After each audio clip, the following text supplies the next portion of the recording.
¿Qué tal amigos? Hoy aquí nuevamente reportándonos y es que hoy estoy con el ánimo bajo, podríamos decirlo así, porque por un análisis que leí que me dejó en shock, no estoy tranquila, por decirlo así.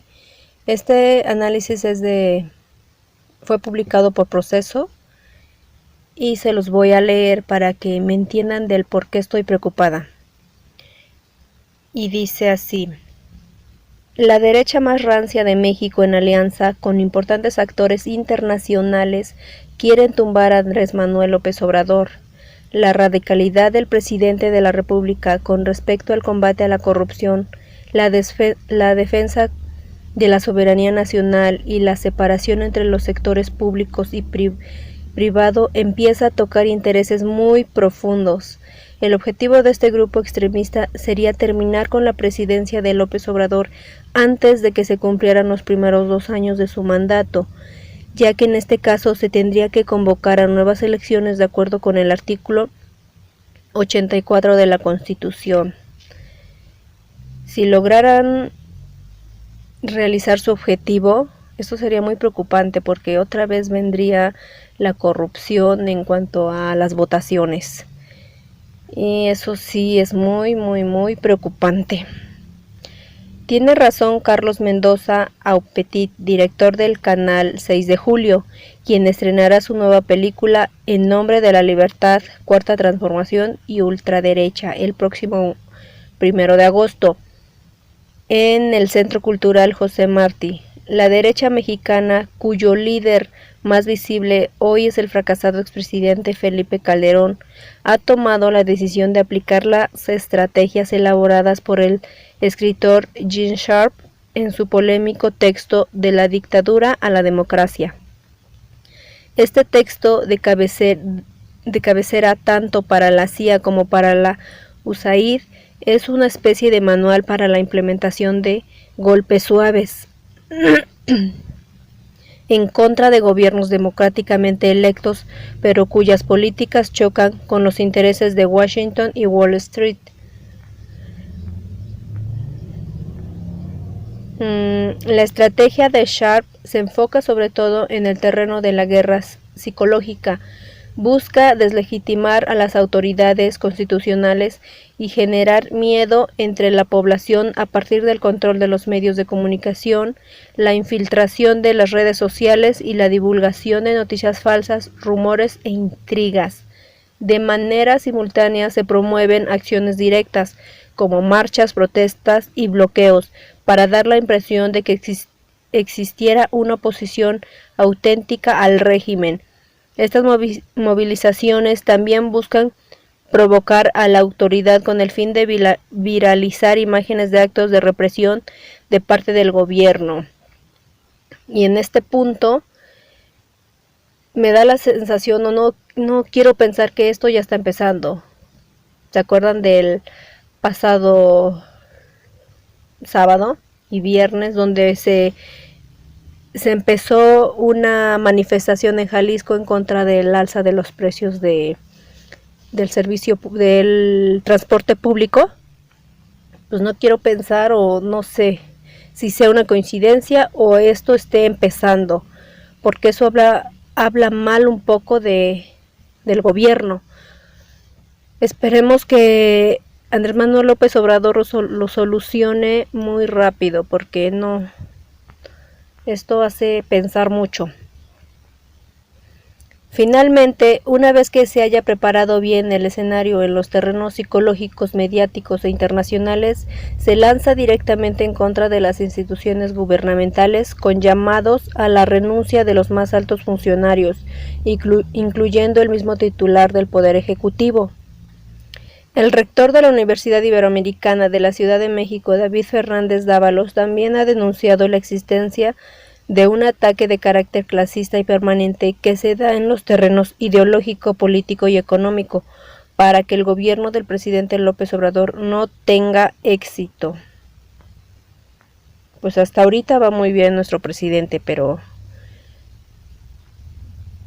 con esto, yo no sé, tengo algo de miedo.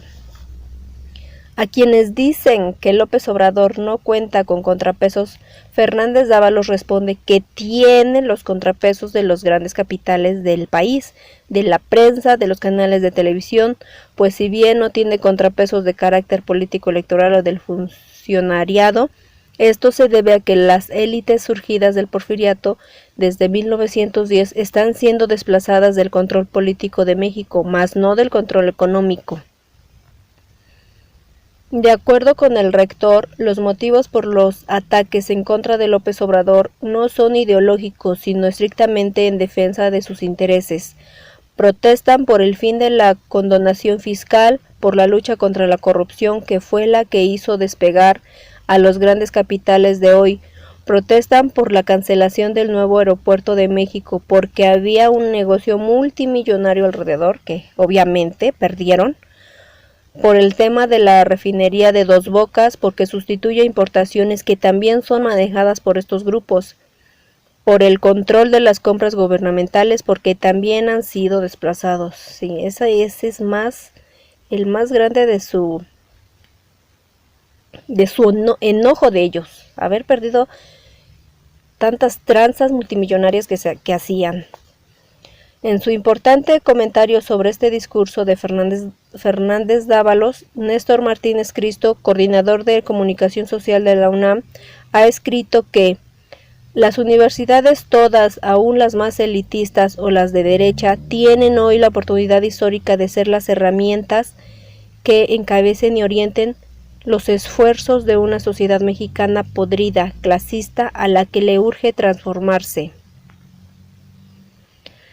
El ejercicio de la crítica es necesaria, desde luego, pero ella debe distinguirse de manera muy clara de los ataques clasistas, intervencionistas y desestabilizadores, cuyo único fin es generar miedo y rechazo al primer gobierno electo legítimamente en las urnas en los últimos 3 lustros, y al primer gobierno de izquierda en México desde el sexenio del general Lázaro Cárdenas del Río.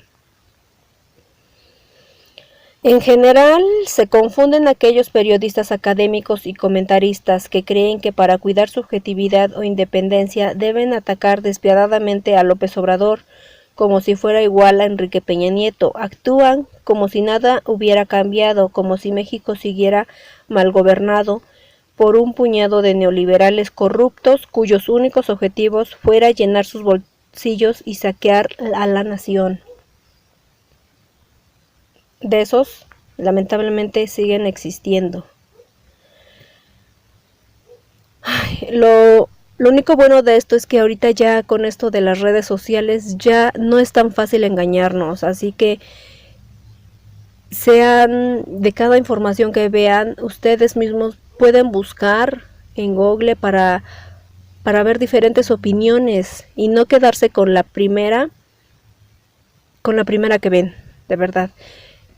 Y por último dice, es hora de que estos trasnochados se despierten y se actualicen con respecto al nuevo contexto del país.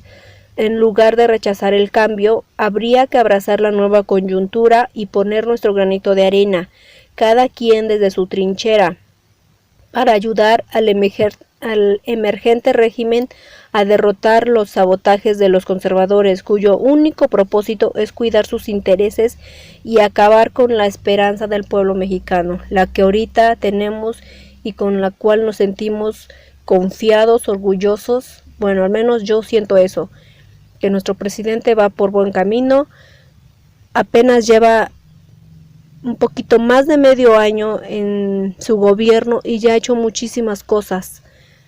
Hay que apoyarlo de la forma que sea, grabando situaciones en las que, no sé, en las que puedan ayudarlo. No lo dejemos solo, por favor. Confiemos en su trabajo y no en lo que se le viene, porque con esto me deja pensando en que va a empezar una guerra contra él. Y bueno, eso ha sido el reporte de hoy. Ojalá y les haya gustado. Bueno, no tanto como a mí. Me dejó preocupada. Y bueno, les recuerdo que si no se han suscrito, suscríbanse por favor al canal para que sigamos creciendo. y pueda seguirlos informando de estos hechos. Y nos vemos en el próximo video.